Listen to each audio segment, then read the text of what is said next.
متحدہ میں پاکستان نے یک طرفہ پابندیوں کے خاتمے پر زور دیا ہے کہ جس سے لاکھوں افراد کی زندگیاں متاثر ہو رہی ہیں۔ اور اب خبروں کی تفصیل۔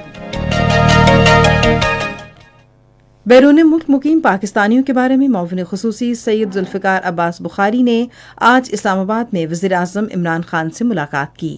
ملاقات میں ورکرز ویلفیئر فنڈز کے تحت 1500 مکانات کی تعمیر پر غور کیا گیا۔ اس منصوبے کا افتتاح اگلے سال جنوری میں ہوگا، جس سے سستی اور کم قیمت رہائشی سہولت میسر آئے گی۔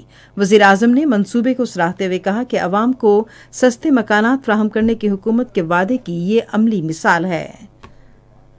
وزیر اطلاعات و نشریات سینیٹر شبلی فراز نے کہا ہے کہ کرونا وبا کے دوران پاکستانی معیشت میں نمایاں اضافے کا دنیا اعتراف کر رہی ہے۔ ایک ٹویٹ میں انہوں نے کہا کہ پاکستان دنیا کے لیے ایک ماڈل بن رہا ہے اور صدر ورلڈ اکنامک فورم بارچ برینڈے کی طرف سے اس کی تصدیق کی گئی ہے۔ انہوں نے کہا کہ وزیر اعظم عمران خان کا اکنامک ورلڈ فورم سے خطاب ہماری کامیاب پالیسی کی ترجیحات کا اعلان تھا۔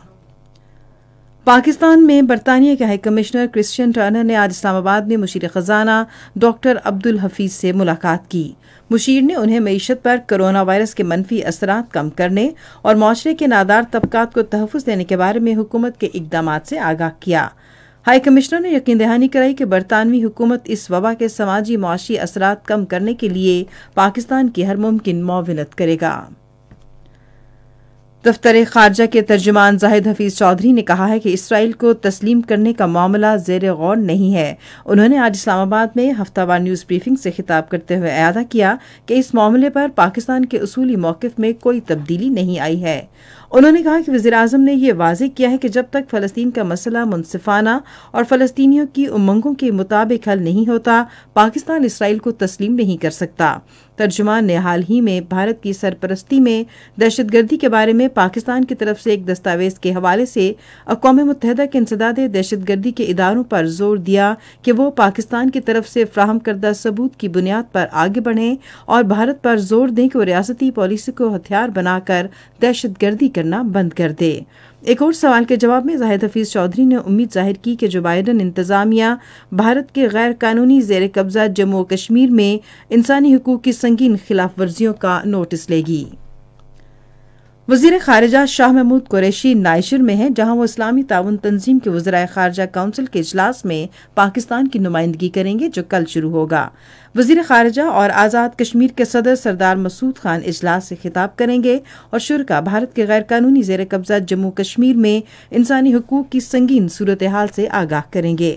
دو روزہ اجلاس میں وفود مسلم دنیا کو تمام درپیش مسائل زیر بحث لائیں گے، خصوصاً اسلاموفوبیا کے خلاف مقابلے پر توجہ مرکوز کی جائے گی۔ پاکستان نے اقوام متحدہ میں دنیا کی طاقتور ریاستوں پر زور دیا ہے کہ وہ یک طرفہ پابندیوں کو ختم کریں، کیونکہ اس سے نہ صرف خوراک اور صحت کے حوالے سے عدم تحفظ میں اضافہ ہوا بلکہ متاثرہ ممالک میں لاکھوں لوگوں کی جانوں اور روزگار کو بھی نقصان پہنچے گا۔ اقوام متحدہ کے لیے پاکستان کے مستقل نمائندے منیر اکرم نے سلامتی کونسل کے غیر رسمی اجلاس میں کہا کہ یک طرفہ ظالمانہ اقدامات مقاصد اور اقوام متحدہ کے منشور کے منافی ہیں۔ انہوں نے کہا کہ یک طرفہ پابندیاں متعلقہ ریاستوں کو عالمی سطح پر متفقہ اہداف کے ادراک کے لیے اپنی استعداد کار کو مکمل طور پر استعمال کرنے کے عمل کو بری طرح متاثر کرتی ہیں۔